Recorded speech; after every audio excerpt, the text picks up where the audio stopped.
रूपाणी शब्द संज्ञा शब्द जिनका प्रयोग हम संस्कृत लिखने में करते हैं। बहुत से बच्चों को ये समस्या आती है कि हम कैसे पहचानें कि अकारांत क्या है, अकारांत क्या है, उकारांत क्या है। तो जिस शब्द में आखिरी में जो स्वर होगा उसके ही स्वर के नाम से उसका नाम निश्चित होता है। जैसे अकारांत, अकारांत में पुंलिंगम नपुंसकलिंगम। तो पुल्लिंग में नर, बाल, जन, विद्यालय, मनुष्य, नृप, पुरुष। इनमें आखिरी जो शब्द है उस आखिरी शब्द में सब में अ है। र, बा, ल, न जब हम पूरा बोल रहे हैं तो उसमें अ स्वर बोला जा रहा है, इसलिए इसे अकारांत कहते हैं और ये पुल्लिंग शब्द हैं। तो बालः बालौ बालाः, जनः जनौ जनाः, नरः नरौ नराः, विद्यालयः विद्यालयो विद्यालयाः। ऐसे ही बहुत सारे शब्द जो अ एंडिंग हैं और पुल्लिंग हैं उनके रूप हम एक जैसे बना सकते हैं।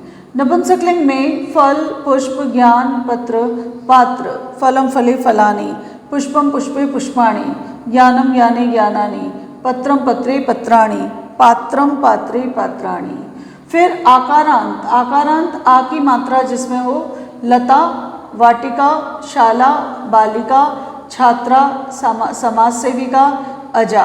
अब आकारांत बनाना शब्द को स्त्रीलिंग में बदलना, और स्त्रीलिंग में आ कब लगता है? जब हम टाप प्रत्यय लगाते हैं। टाप प्रत्यय का आ पुल्लिंग शब्द के साथ में लग करके उसे स्त्रीलिंग में परिवर्तित करता है। तो लता लते लताः, वाटिका वाटिके वाटिकाः, शाला शाले शालाः, बालिका बालिके बालिकाः, छात्रा छात्रे छात्राः, समाज सेविका समाज सेविके समाज सेविका, अजा अजे अजाः। तो ये आकारांत स्त्रीलिंग शब्द हैं। इकारांत, इकारांत में पुंलिंगम, स्त्रीलिंगम और नपुंसकलिंगम। तो इसमें अंत में छोटी ई की मात्रा हमें दिख रही है, इसलिए ये इकारांत है। तो मुनि, हरि, कपि, ऋषि, ऐसे बहुत सारे शब्द होते हैं। मुनि ही मुनि मुनयः, हरि हरि हरयः, कपिः कपि कपयः, ऋषि ही ऋषि ऋषयः। स्त्रीलिंग में मति, इकारांत स्त्रीलिंग मति, संस्कृति, बुद्धि, सिद्धि। तो मति ही मति मतयः, संस्कृति संस्कृति संस्कृतयः, बुद्धि ही बुद्धि बुद्धयः, सिद्धि सिद्धि ही सिद्धि सिद्धयः। फिर नपुंसकलिंग में वारी शब्द है, वारी वारी वारिणी। वारी जो शब्द है नपुंसकलिंग शब्द है, वारी वारी वारिणी।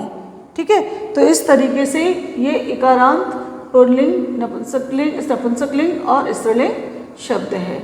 ईकारांत में स्त्रीलिंग में नदी। तो नदी नद्यौ नद्यः, नदी नद्यौ नद्यः, नदी नद्यौ नदी ही। इस तरीके से नदी के रूप स्त्रीलिंग में चलते हैं और नदी में बड़ी की मात्रा लगी है, इसलिए इसे ईकारांत कहा जाता है। उसके बाद कुछ शब्द रूपाणी मैंने नीचे लिखे हैं। उकारांत, जिन शब्दों में छोटे ऊ की मात्रा होती है उसे उकारांत कहते हैं। साधु, भानु, गुरु, शंभु। साधु साधु साधवः, भानु भानु भानवः, गुरु गुरु गुरवः। धेनु, धेनु जो शब्द है उकारांत स्त्रीलिंग शब्द है। धेनु धेनु धेनवः, धेनु धेनु धेनुः। तो इस प्रकार इसके रूप चलते हैं उकारांत स्त्रीलिंग। मधु जो शब्द है वो उकारांत नपुंसकलिंग शब्द है। मधु मधुनी मधुनी।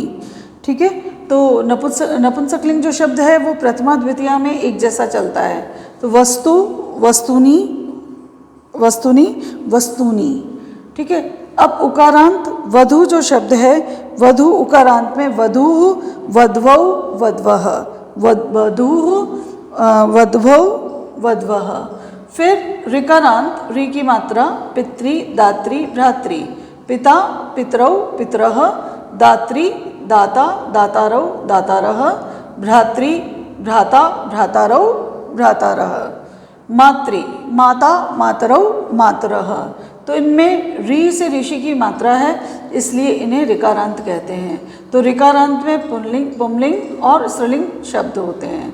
फिर हलंत शब्दों में राजन, राजा, राजानौ, राजानः, विद्वस्, विद्वान, विद्वांसौ, विद्वांसः, भवत्, भवान, भवन्तौ, भवन्तः, गच्छत्, गच्छन्, गच्छन्तौ, गच्छन्तः। उसके बाद में जो स्त्रीलिंग शब्द है सरित, सरित शब्द सरिता, सरितौ, सरितः, सरित, सरित, सरितौ, सरितः, सरितम, सरितौ, सरितः। तो जो सरित का अर्थ होता है नदी, तो सरित शब्द के अर्थ अलग तरीके से चल रहे हैं, सरित, सरितौ, सरितः। उसके बाद पयस, सहलंत एंडिंग, नपुंसकलिंग।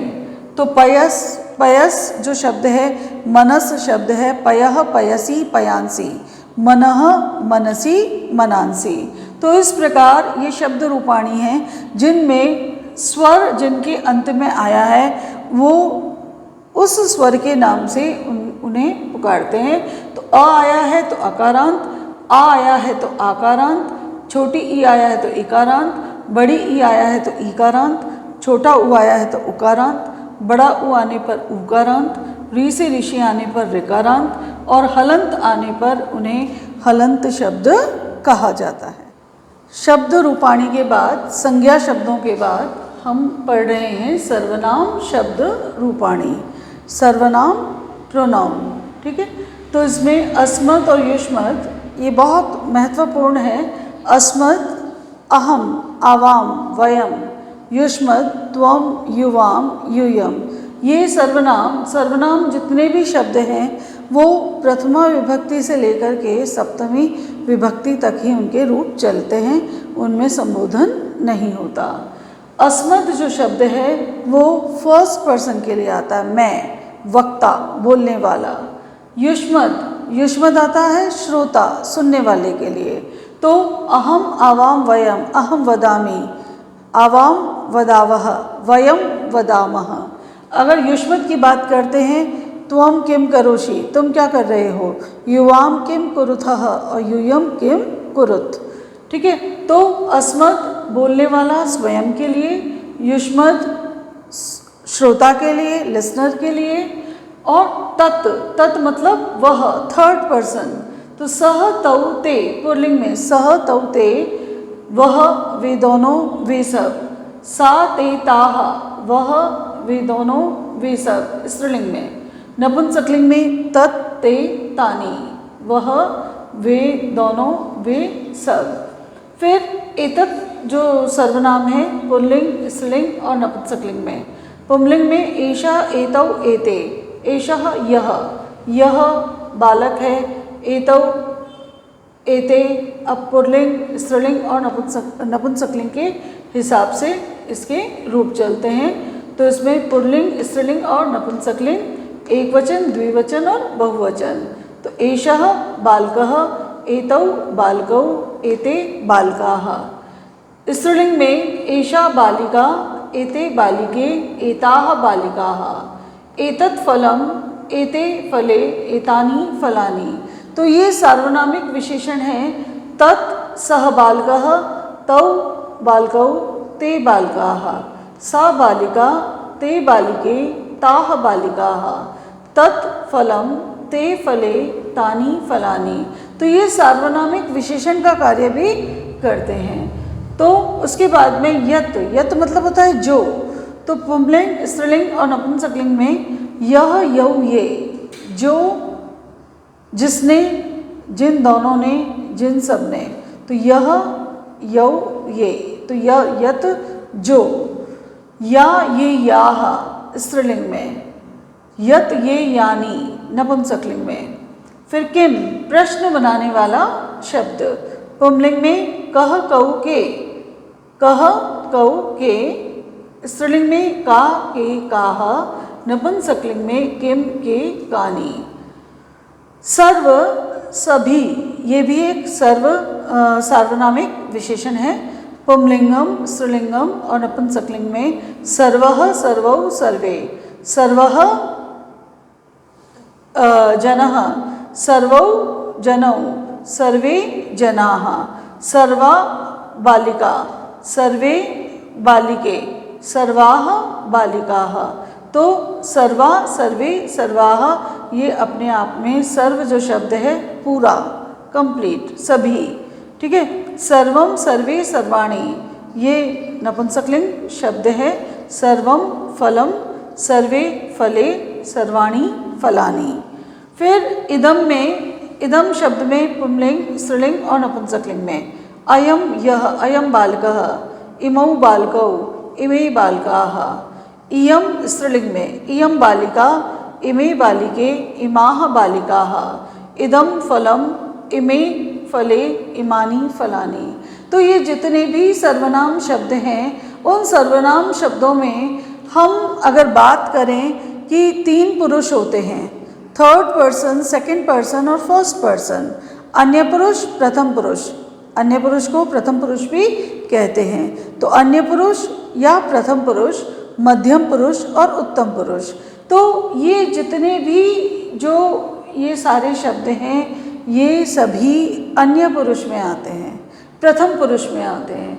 इनकी जो पहली पहली विभक्ति सबकी मैंने लिखी हुई है तीनों लिंगों में। ये सबके अगर हम देखें तो जो रूप बनाने का तरीका है वो भी समान है, लेकिन शब्द अलग है, इसलिए हमको ये अलग तरीके से लिखे हुए दिखाई दे रहे हैं। जितने भी पुल्लिंग शब्द हैं, जितने भी स्त्रीलिंग हैं और जितने भी नपुंसकलिंग हैं, चाहे यहाँ देख लें या यहाँ देख लें, चाहे प्रश्नवाचक शब्द को ही देख लें, वो सब एक तरीके से ही बन रहे हैं, एक तरीके का ही उनका शब्दों को बनाने, रूपों को बनाने का तरीका है। लेकिन तत्, एतत्, यत्, सर्व, इदम ये जितने भी शब्द हैं ये शब्द संज्ञा शब्दों के साथ में सार्वनामिक विशेषण के रूप में जुड़ते हैं। किम जो शब्द है वो प्रश्न बनाता है, पुल्लिंग शब्द को पुल्लिंग की तरह, स्त्रीलिंग को स्त्रीलिंग की तरह और नपुंसकलिंग को नपुंसकलिंग की तरह। तो ये सब थर्ड पर्सन के, अन्य पुरुष के कर्ता होते हैं, ठीक है। और जो अस्मद और युष्मद है, युष्मद सेकंड पर्सन मध्यम पुरुष, अस्मद फर्स्ट पर्सन जो कि किसी से कहते हैं हम उत्तम पुरुष। तो तीन पुरुषों की बात अगर हम करें तो ये जितने भी यहाँ जो शब्द आ रहे हैं वो हैं अन्य पुरुषः, ठीक है। और यहाँ जो आ रहा है ये मध्यमः, मध्यम पुरुष, और ये आ रहा है उत्तम पुरुष। तो जब हम किसी भी शब्द रूप को या सर्वनाम शब्द को प्रयुक्त करते हैं वाक्य में, तो जब तक हमें ये ज्ञान नहीं होगा, जब तक हम इन शब्दों को नहीं जानेंगे, तब तक हमें कठिनाई का सामना करना पड़ेगा। तो इसलिए ये तो बहुत इम्पॉर्टेंट है, तीन पुरुष, प्रथम पुरुष, अन्य पुरुष, मध्यम पुरुष और उत्तम पुरुष। तो उत्तम पुरुष में वक्ता के लिए, युष्मत मध्यम पुरुष श्रोता के लिए, सुनने वाले के लिए, बाकी ये जितने भी शब्द जो आ रहे हैं किम को छोड़ेंगे तो वो सब आ रहे हैं अन्य पुरुष के लिए। किम प्रश्नवाचक शब्द सर्वनाम है, तो प्रश्नवाचक शब्द है जिसके की रूप सर्वनाम की तरह ही चलते हैं, ठीक है। तो इसमें आप इन शब्दों को समझें। ये जितने भी शब्द रूपाणी और सर्वनाम रूपाणी मैंने आपको दिए हैं तो ये समझने के लिए हैं। हर कक्षा में आपको अलग अलग तरह के शब्द रूप और सर्वनाम रूप याद करने के लिए दिए जाते हैं, लेकिन एक जो बेसिक नॉलेज होती है उसके हिसाब से आपको शब्दों के बारे में पता होना चाहिए कि किस तरीके से आप शब्दों को प्रयोग कर सकते हैं, ठीक है। तो सर्वनाम शब्द रूपाणी के द्वारा इसे अगर देखेंगे, और जो शब्द रूपाणी हमने पढ़े थे उन शब्द रूपाणी में प्रथमा विभक्ति, चाहे वो अकारांत हो, आकारांत हो, इकारांत, उकारांत जो भी हो, ऋकारांत हो, हलंत शब्द हो, उन सब की प्रथमा विभक्ति ही करता है। प्रथमा विभक्ति करता है और कर्ता के अनुसार क्रिया का प्रयोग किया जाता है। तो जब हम बात करते हैं सह पठति, तौ पठतः और ते पठन्ति। अब पठती, पठतः, पठन्ति, इन सबके साथ में पठती, पठतः, पठन्ति कॉमनली यूज हो सकता है। अब यत तो जो, यह बालकः पठति, जो बालक पढ़ रहा है, सह कः अस्ति, वह कौन है। तो यत तो जो है, अब जो शब्द सर्वनाम के रूप में आ रहा है, अब जो बालक है, बालिका है या कोई नपुंसकलिंग शब्द है, उसके अनुसार ये शब्द सर्वनाम शब्द उनके साथ प्रयुक्त होगा। लेकिन ये सबकी जो प्रथमा विभक्ति हैं वो प्रथमा विभक्ति कह पठति, कौ पठतः, के पठन्ति। ठीक है, तो ये जितनी भी ये प्रथमा विभक्ति हैं, जितने भी सर्वनाम शब्द हैं यहाँ पर जो लिखे हुए हैं, वो सारे शब्दों के साथ में पठती, पठतः, पठन्ति अन्य पुरुष की क्रिया का प्रयोग होगा, चाहे वो धातु कोई भी हो। फिर मध्यम पुरुष की क्रिया के साथ जैसे हम बात करें, त्वम, युवाम और यूयम। मध्यम पुरुष में युष्मद में त्वम, युवाम, यूयम प्रथमा विभक्ति में रूप बनता है। तो मध्यम पुरुष में किसी भी लकार में अगर हम बनाते सब में अलग अलग रूप चलते हैं। अगर वर्तमान काल की बात करें, त्वम पठसि, युवाम पठतः और यूयम पठत। तो ये फिक्स्ड है, निश्चित है। इसको हम तो क्या कोई भी व्यक्ति इस नियम को बदल नहीं सकता, क्योंकि त्वम है तो पठसी ही आएगा, युवाम है तो पठतः ही आएगा और यूयम है तो पठत ही आएगा। इसके अलावा इनके साथ में मध्यम पुरुष और त्वम, युवाम, यूयम। तो लकारों में, 5 लकारों में कोई भी लकार, चाहे लट लकार हो, लृट लकार हो, लोट लकार, विधिलिंग लकार या लंग लकार, उन सब में मध्यम पुरुष में त्वम, युवाम, यूयम के साथ मध्यम पुरुष के रूप ही लिए जाएंगे। और अस्मद उत्तम पुरुष में अगर मैं यहाँ लिख रही हूँ अहम,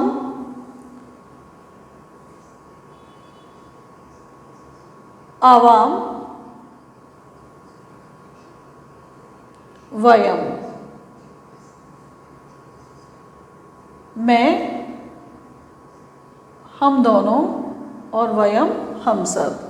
इसके लिए उत्तम पुरुष की जो क्रिया है, अहम पठामि, आवाम पठावः और वयम पठामः। ठीक है, तो ये इसके साथ, ये इसके साथ और ये इसके साथ, ये इस तरीके से ये जो शब्द हैं ये सर्वनाम हैं और ये सर्वनाम कर्ता और क्रिया किस तरीके से प्रयुक्त की जाए आप फिर से समझ सकते हैं, क्योंकि बहुत से बच्चों को बेसिक इन्फॉर्मेशन होती है लेकिन वो उसे समझ नहीं पाते हैं, उसे जानने की कोशिश नहीं करते, इसलिए उन्हें प्रॉब्लम होती है। अगर हम देखें कि मैंने ये कहा तत् सहतौ ते, साते ताः, तत्ते तानि, एषा एतौ एते, एषा एते एताः, एतत् एते एतानि, यह यौ ये, या ये याः, यत् ये यानि, कः कौ के, का के काः, किम के कानि, सर्वः सर्वौ सर्वे, सर्वाः सर्वा सर्वे सर्वाः, सर्वं सर्वे सर्वाणि, अयम् इमौ इमे, इयम् इमे इमाः, इदम इमे इमानि। ये जितने भी प्रोनाउन हैं, सर्वनाम हैं, इनके साथ में क्रिया किसी भी धातु की, लट लकार हो, लोट लकार हो, विधिलिंग लकार हो, लृट लकार हो, कोई भी लकार हो, अन्य पुरुष की क्रिया का ही प्रयोग होगा। एक वचन के साथ एक वचन, द्विवचन के साथ द्विवचन और बहुवचन के साथ में बहुवचन का प्रयोग होगा। उसके बाद मध्यम पुरुष, सेकंड पर्सन जिसे आप कहते हैं मध्यम पुरुष, युष्मद शब्द त्वम, युवाम, यूयम।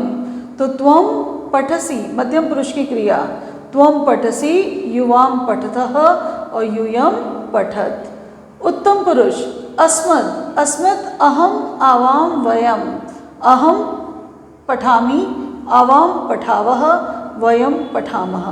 तो मध्यम पुरुष युष्मत् त्वम युवाम यूयम के साथ निर्धारित है, निश्चित है। और अस्मत् के साथ में अहम आवाम वयम के साथ पठामी पठावह पठामह ये शब्द कर्ता के रूप में निश्चित हैं। तो इन्हें आप ध्यान से समझें और याद करने की आपको आवश्यकता है, क्योंकि इन्हें जब तक आप याद नहीं करेंगे और समझेंगे नहीं तब तक आप संस्कृत में कुछ भी नहीं कर सकते।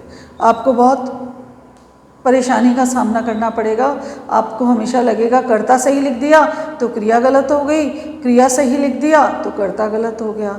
तो उसके लिए जो शब्द रूप हैं, सर्वनाम रूप हैं और उनके साथ क्रिया का प्रयोग कैसे करते हैं उसे ध्यान देंगे।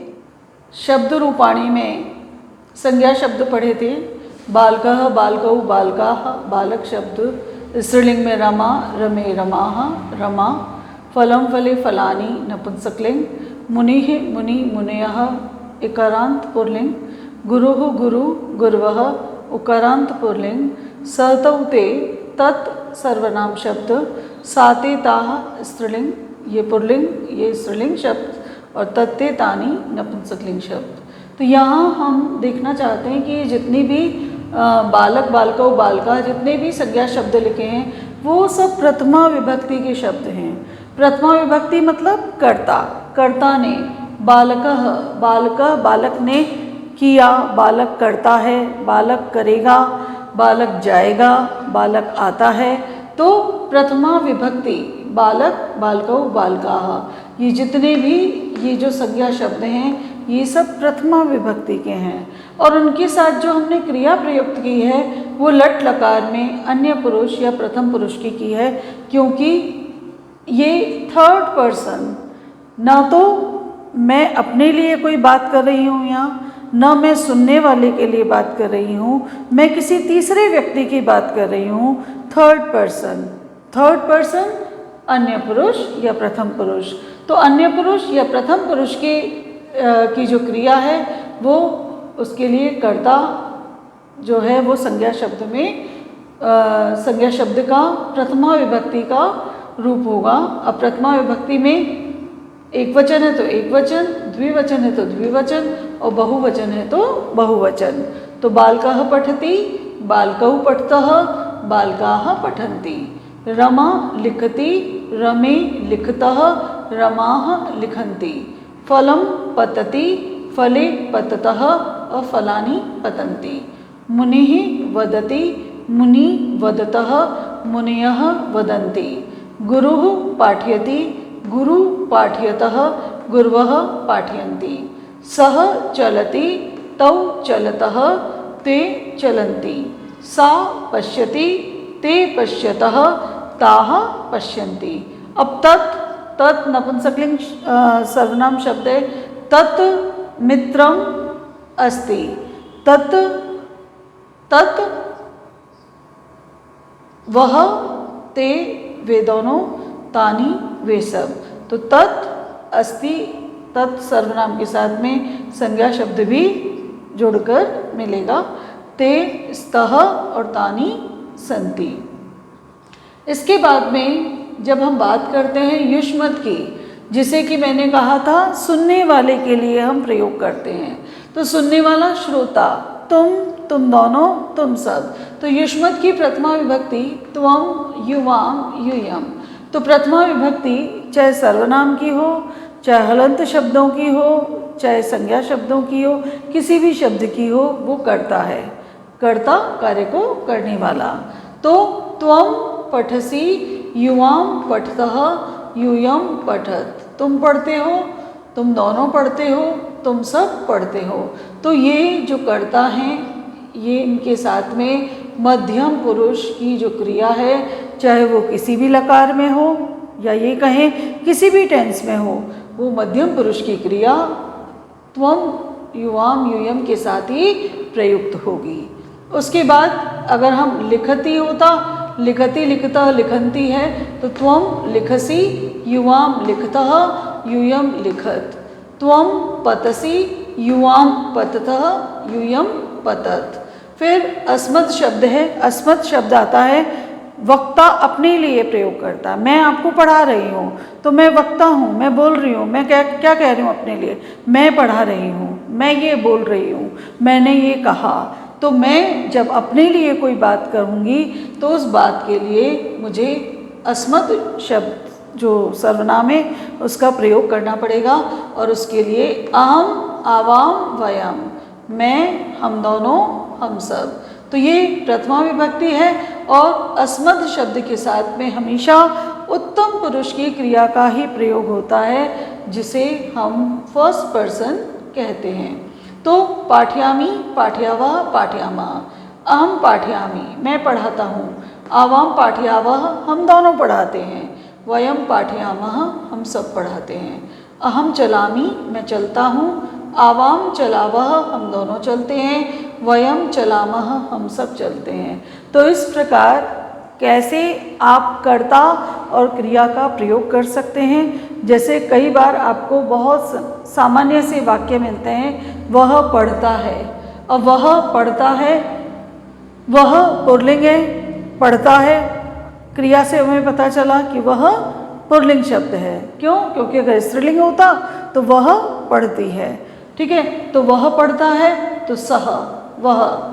ठीक है, अब पठति, वह पढ़ता है, वह चलता है, सह चलति, वह देखता है, सह पश्यति, वह वहाँ है, सह तत्र अस्ति। तो इस तरीके से हम इन शब्दों को क्रियापदों के साथ में जोड़ करके वाक्य बना सकते हैं, और उन वाक्यों को बना करके आपको खुद को भी लगेगा कि आपने संस्कृत में बहुत कुछ सीखा। तो इसका अभ्यास करें, समझें और संस्कृत को अपने लिए आसान बनाएं।